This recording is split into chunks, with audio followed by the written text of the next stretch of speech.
ಒಬ್ಬ ವ್ಯಕ್ತಿಯ ಅತ್ಯಂತ ಸುಂದರವಾದ ಆಸ್ತಿಯೆಂದರೆ ಜ್ಞಾನದಿಂದ ತುಂಬಿದ ತಲೆ ಅಲ್ಲ, ಬದಲಾಗಿ ಪ್ರೀತಿಯಿಂದ ತುಂಬಿದ ಹೃದಯ, ಕೇಳಲು ಸಿದ್ಧವಾದ ಕಿವಿಗಳು ಮತ್ತು ಇತರರಿಗೆ ಸಹಾಯ ಮಾಡಲು ಸದಾ ಸಿದ್ಧವಿರುವ ಕೈಗಳು.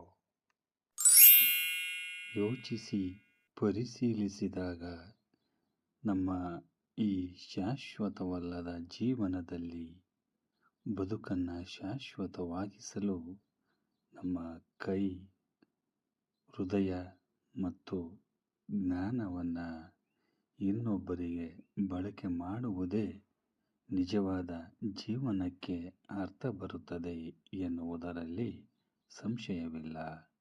ಕೇಳಿದ್ದಕ್ಕೆ ಧನ್ಯವಾದಗಳು.